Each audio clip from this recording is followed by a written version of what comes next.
모든 이들의 마음을 헤아리고 함께 아파하는 신의 제자를 만들고자 신께서 내리신 인고의 시간.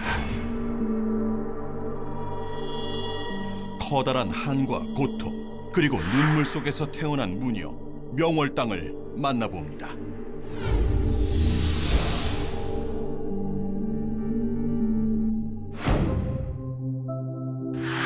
신령님 전 앞에 정성 가득한 음식들을 차리고 간절한 마음으로 기도를 올리는 명월당.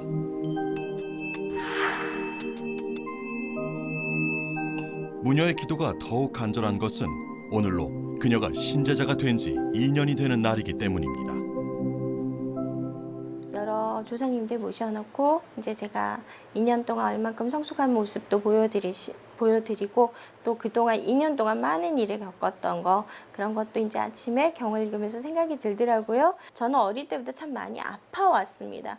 그러니까 원인 모를 그런 병에 많이 시달렸던 거죠. 이유 없이 배가 막 아프기 시작했어요, 한날은. 그리고 눈에 뭔가가 보이기 시작했어요. 근데 그 사람이 죽은 사람이라는 거예요, 사람들이. 이유 없이 귀가 아파서 저 같은 경우에는 초등학교 2학년 때 한쪽 귀에 그러니까 청각을 잃었습니다. 그게 고막이 터진 게 아니고 이유 없이요. 갑자기 감기가 너무 심해서 병원을 갔는데 혈압이 너무 높다라는 거예요. 그때 나이가 27? 그 정도밖에 안 됐었거든요.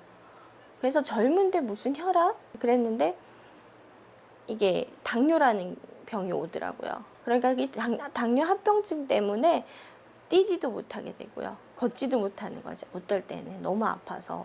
한때는 또 호프집을 운영을 했었거든요. 그런데 호프집 운영할 때 이런 일이 있었어요. 저희 집에 밑에 아르바이트생들이죠. 지금 요즘 알바하는 학생이었는데 너희 아빠가 어디가 아픈 것 같아. 병원에 가보셔.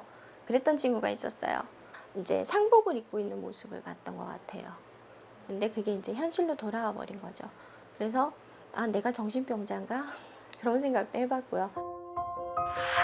원인도 언제 끝날지도 알 수 없는 고통스러운 세월. 그런 모습을 지켜봐온 명월당의 오빠.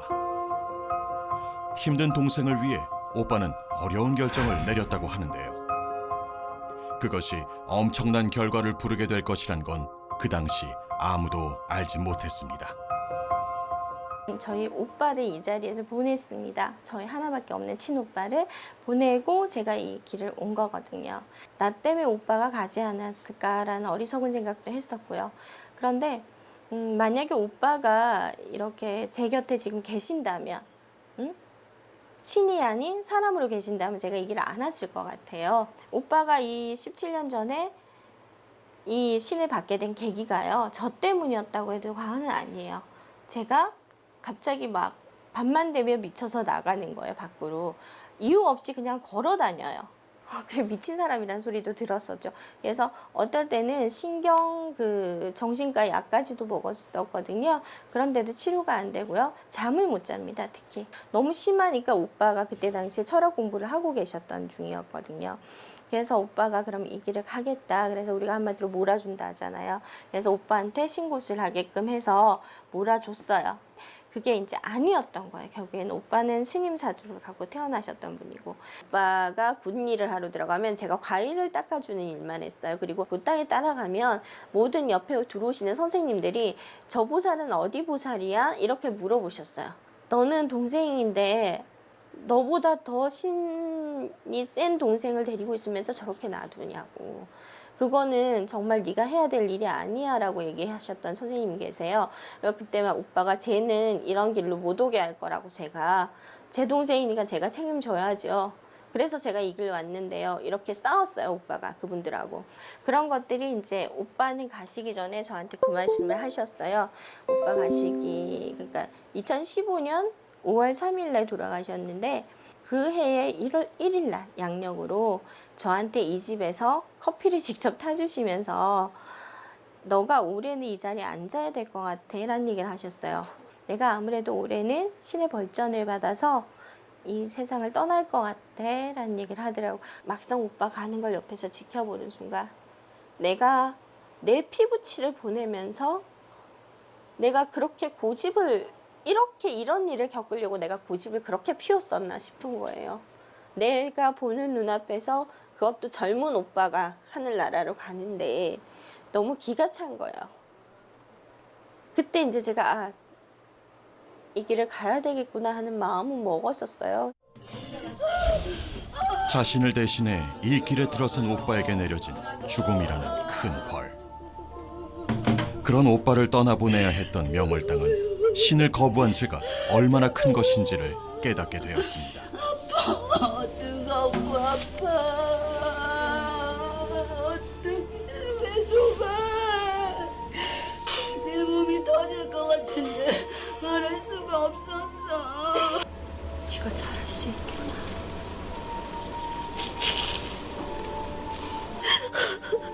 우리 남매도 진짜 어렵게 살았는데 고생하면서 여기까지 왔는데 한 번 잘 살아보지도 못해. 어린 시절부터 큰 기둥이었던 오빠를 떠나보내야 하는 한스러운 운명이었습니다.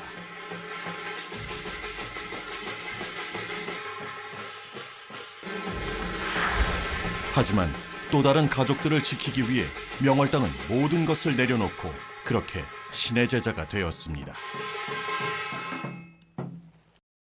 꿈속에서 제가 너무 모르니까 막 가르쳐 주시는 거예요. 오빠가 태어나서. 그러니까 한마디로 이제 꿈속에 나타나서 이렇게 너 이거는 이렇게 해야지 왜 이렇게 해? 하면서 막 뭐라 하시기도 하시고요. 또 누가 너한테 이런 걸 장난을 쳐 이러면 이제 오빠가 가르쳐 주시고요. 한 번씩 저희 오빠 한영이 보일 때가 있어요. 자식 기도할 때 눈을 감았는데 저희 오빠가 법복을 입으시고 깨끗한 모습으로 기도를 하고 계시더라고요. 삭발을 하시고 아 오빠가 기도를 하러 올라가셨구나 그런 생각이 딱 들었어요. 그러면서 이제 아 내가 그동안 오빠가 17년의 세월을 해오셨기 때문에 어떠한 기운에 의해서 가르쳐 주시는구나 라는 생각이 들었어요. 그래서 뭐 이제 저희 신내림 받아서 애동이라고 하죠. 저희들한테 애동 제자치고는 빨리빨리 스스로가 많이 배워나가는 것 같아요. 오빠의 걱정과 염려 속에 누구보다 부지런히 이 길을 걸어온 2년이라는 시간. 윗대에서 굉장히 많이 명월당은 많은 이들의 어려움을 풀어주는 영금한 제자가 되고자 늘 기도합니다. 사모님이 사장님이랑 같이 오셨더라고요. 그래서 사장님이 이런 걸 안 믿으시는 분이시라 하더라고요. 얘기를 하니까 자기가 이런 꿈을 꾸고 저는 이래요. 그래서 제가 이제 저는 조그만 거 하나라도 다 이제 할머니나 할아버지한테 올려서 축원을 드려서 내려서 드리거든요. 염주랑 이런 걸 해서 드렸어요. 그랬더니 그 염주랑 그런 거를 가지고 몸에 지니고 있으면서 변화가 오기 시작했다는 거예요. 아프던 허리가 펴지질 않으셨어요, 이분이. 갑자기 펴지고 또 안 좋던 일들이 점점 좋아지는 거예요. 집이 몇 년 동안 너무 안 팔리는 집이 있었어요. 집이 너무 나가지 않는데 소하고 콧뚜레를 얘기하시는 거예요. 그래서 소, 콧뚜레 이게 뭐지? 뭐지? 막 생각했어요. 그랬는데 저희 이제 선생님한테 전화를 했어요. 있잖아요. 소하고 콧뚜레가 뭐예요? 그러니까 그거는 궁수인데 그래서 부적을 처방을 해라 하시더라고요. 그래서 제가 신을 받고 3일 만에 부적을 쓰기 시작했거든요. 그래서 그분이 오셨는데 그거를 부적이랑 딱 3일 축원 올리고 딱 전해드리는 날 이 자리에서 바로 집이 팔렸어요. 전화가 온 거죠. 부적하고 꽃두레를 같이 딱 손에 쥐어주시고 그분이 가방에 넣는 순간에 전화가 와서 집이 팔린 거예요. 그런 경우가 있었어요. 그것도 신기하게 했고요. 사람이 오면은 본인은 어디가 안 좋은데요. 이제 한마디로 양명줄이라고 하죠. 저희들이 봤을 때 그런 걸 좀 제가 잘 맞춰요. 그래서 본인은 폐가 안 좋은데 폐 검사도 한번 하세요. 그랬더니 사모님이 저는 폐가 너무 건강해요 하시는 거예요. 그랬는데 다리를 이제 다치게 되신 거예요. 그래서 병원에서 이제 검사하는 와중에 제가 폐가 안 좋다 했잖아요. 근데 그분은 폐는 진짜 건강하다 하셨잖아요. 근데 폐가 안 좋다고 나오신 거예요. 그런 분이 오셨을 땐 제가 마음이 좀 안 좋았죠. 그리고 함부로 이제 그때부터는 겁이 나서 본인 버스에서 내리실 때 조심하세요. 발목에 관절 올 수 있습니다. 이래 얘기를 했는데 정말 그 다음날 버스에서 내리시다 하다가 삐끗한 거예요. 그래서 발목 짚고 오셨는 거 보면은 마음이 아파서 더 이상 아픈 데가 있어도 말해드리기가 억수로 꺼려지는 거예요. 그래도 겪어봤고요. 근데 그런 말씀을 드려야지만 예방 차원에서 예방을 하게 될 수 있더라고요.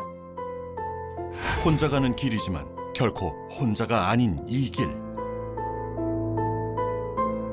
오빠의 희생과 많은 이들의 격려를 기억하며 명월당은 누구보다 올곧게 깨끗하게 제자로서의 사명감을 다하고자 합니다.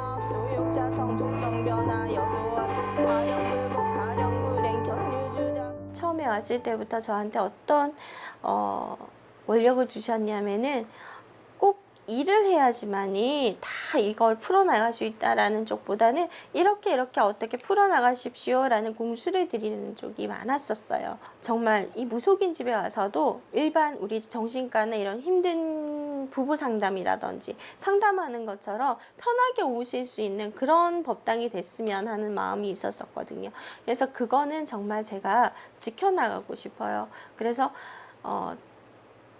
이분들의 사주가 이러이러하니 이렇게 사셨던 겁니다 라고 얘기를 해주면서 또 부부간에 정말 서로가 아래로 보는 경우가 있어요. 그런 경우 또한 높임말을 써가면서 본인들이 존중해 줄 수 있게끔 해주는 게 제가 최고의 목표고, 어떤 분이 오셔도 정말 종교를 막론하고 사주를 풀어가면서 그분들이 이렇게 그러니까 요렇게도 한번 살아보세요 라고 이제 한마디로 상담하는 식의 그런 무속인이 되려고 노력을 하는 편이에요. 저는 앞으로 지켜야 될 거는 한마디로 이 길에서 거만하지 않아야 되고, 정말 사람들이 정말 정직하게 살아야 되는 게, 남들보다 더 정직하고 남들보다 많이 베풀어야 되는 자리가 이 자리라고 생각합니다. 많은 사람들을 정말 제 마음껏 성의껏 도와드리는 거, 그게 첫째, 변하지 않아야 되겠죠.